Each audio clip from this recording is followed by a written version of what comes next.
Hi everyone, we're the Bright Lights. Normally we're here, but now we're here. We hope you enjoy this video.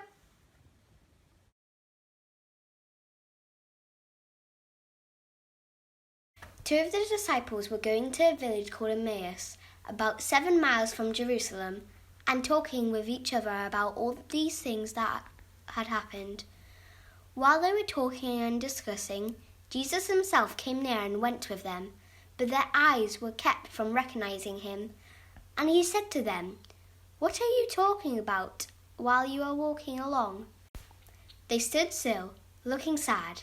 Then one of them, whose name was Cleopas, answered him, "Are you the only stranger in Jerusalem who does not know the things that have taken place there in these days?" He asked them, "What things?"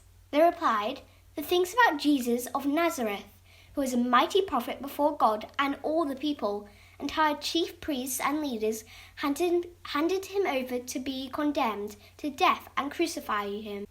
But we had hoped that he was the one to redeem Israel. Yes, and it is now the 3rd day since all this happened. What's more, some of the women in our group astounded us. They were at the tomb early this morning, and when they did not find his body there, they came back and told us that they had seen a vision of angels who said that he was alive. Some of the men went to the tomb, and it was just the same as the woman said, but they did not see Jesus." Then Jesus said to them, "Oh, how silly you are, and how slow to believe all the things that the prophets told us. Didn't you know that the Messiah had to go through all these things and then go to glory?" Then, beginning with Moses and all the prophets, Jesus pointed out to them the things about himself in all the scriptures. As they came near the village to which they were going, he walked ahead as if he was going on. But they urged him strongly, saying, "Stay with us, because it is almost evening and the day is now nearly over." So he went in to stay with them. When he was at the table with them, he took bread, blessed it and broke it, and gave it to them. Then their eyes were opened, and they recognized him, and he vanished from their sight. They said to each other, "Weren't our hearts burning within us while he was talking to us on the road, while he was talking about the scriptures to us?" Straight after dinner, they got up and went back to Jerusalem, and they found the 11 disciples and the others gathered together. They were saying, "The Lord has risen indeed, and he has appeared to Simon." Then they told what had happened on the road and how he had been made known to them in the breaking of the bread.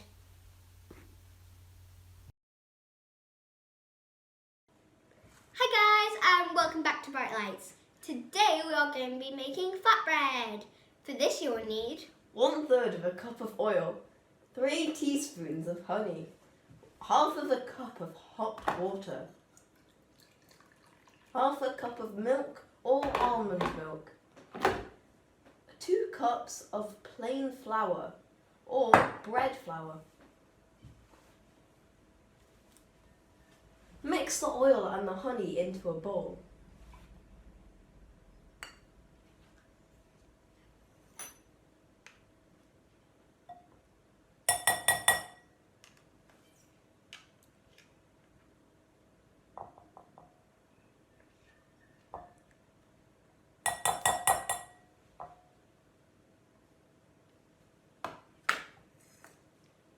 Add the water to the mix.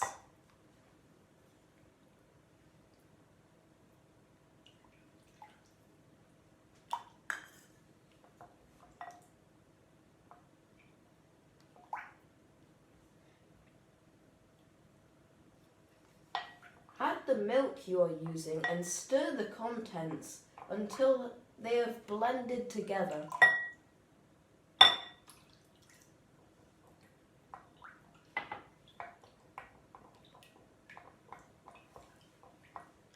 Add flour and stir until the contents become dough.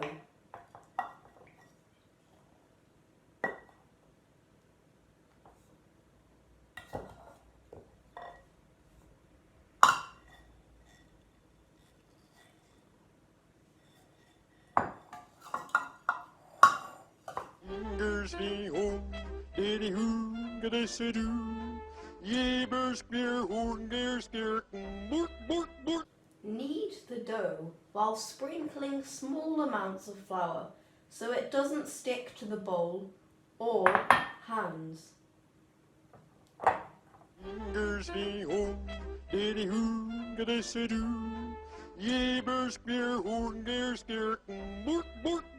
Sprinkle flour onto the countertop.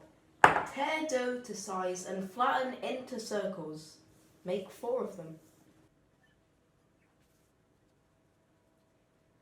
So what your dough wants to feel like is kind of like some Play-Doh that you have, or maybe some slime, or whatever. It's really just some sort of play thing that you would really have. And you need to divide this into 4 pieces, or you can make loads of mini ones. Here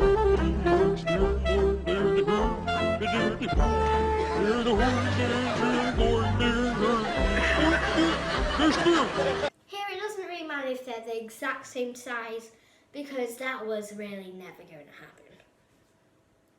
And you just want to, yes, again, sprinkle your hands with flour and get rid of the excess.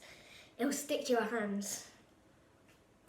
Just make it not really thin, but still lots of thin. Like maybe half a centimetre.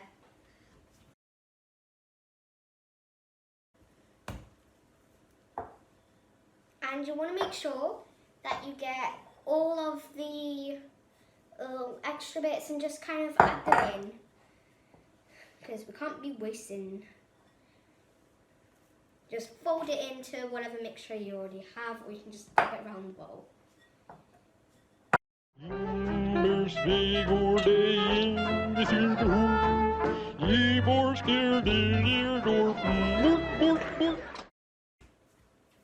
This might take a long time to get the right consistency. So after you've done all of your full flatbread, I know I forgot the name there, you need to take a piece of baking paper and lay it out flat. If it's rolling up, just put it on the other side. And I'm going to somehow get these off and put them on. This is why you need flour, because if you don't use enough flour, it's going to stick.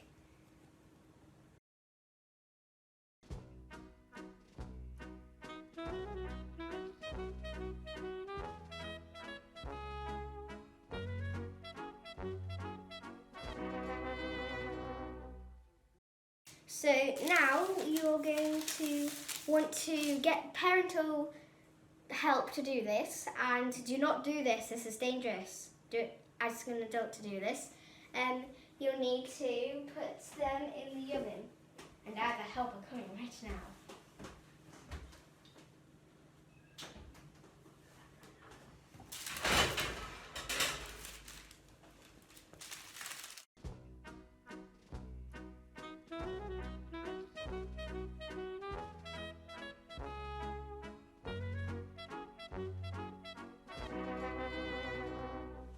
Okay, so once you've got them in the oven, then this is what temperature it needs to be. It needs to be 220 degrees Celsius, and you need it to be 6 minutes on each side. So once it's been 6 minutes, then you need to flip the flatbreads over onto the other side and wait another 6 minutes, and then they'll be ready. So we'll see you then.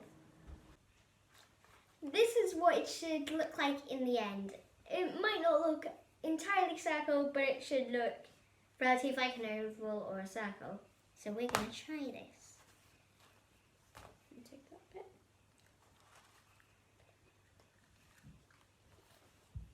Right.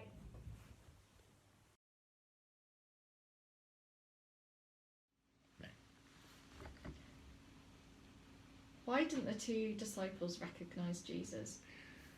Oh, so when they meet him on the road and they just think there's a mysterious stranger. So, and in fact, they tell him all the things that have been happening to Jesus. So I think maybe Jesus wanted to see what they were making of it all, and he didn't want to just sort of turn up and give them all the answers and let them know it was him straight away. So he sort of gives them a chance to work it all out for themselves, and he talks them through what's going on in the Bible, so they have a chance to sort of figure everything out themselves. Why did they only recognise him after the breaking of the bread?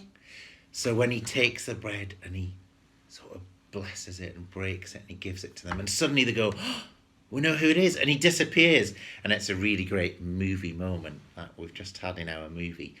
So I think that is such a strong memory for them. I think maybe they must have been two disciples who were at the Last Supper, and they remember that one of the last things Jesus said was breaking and blessing the bread and telling them that was something they should do in memory of him. And suddenly it triggers all those memories and they realise who it is. And that's what we do these days when we break the bread and share it and bless it when we're at the Eucharist. So I think it would be a really big moment for them. We've got another one. We've got one more? Why did Jesus reveal himself to some people but not for others? Right, so for example, Mary Magdalene only recognises him. It's a bit like Cleopas. She only recognises him when he says something and he says her name, Mary. And suddenly she's like, oh, that's just how Jesus used to say it. It's Jesus. And so they kind of, I suppose they're not in a place where they would expect to see him because they all think he's died. And people don't come back from the dead, do they? So they just thought, even if this person seems really familiar, he's sort of transformed after God resurrects him, and they can't quite believe it's him. But the disciples in the Thomas story that we did, they had a locked room and no one could get in, and they knew that nobody could get in because they'd locked themselves away. They were in lockdown. And then this person suddenly appears in the middle and goes, peace be with you, like that. And it's such a surprise that I think they've realised straight away only Jesus would have the sort of the power, the ability to appear right in the middle of them, even with all the doors locked. So maybe that's a bit of the difference. But it's a bit of a mystery as well. I think that's one we should think about some more. Dear God, we never know the road ahead, but we know you will walk with us. We pray for our family, friends and community. We know you will walk with us. We pray for the sick and those who have died and their families. We know you will walk with us. We pray for the teachers, nurses, doctors and caregivers. We know you will walk with us. We pray for all the world. We know that you will walk with us. We pray for the road ahead. We know that you will walk with us. Amen. Don't forget to send in any pictures, questions or comments. And we'll give you a shout out. These are the shouts from this week. Hi to Joseph, who sent us these cool doves. Hi to Rachel, Esther and Anais in Utrecht. Hi to Astrid and the gang at Gunnison Kirke in Tromsø. P.S. Ida, we are confused by the seasons right now as well. Hi to Kat, Pete, Astrid and Iris. We're glad you got home safely.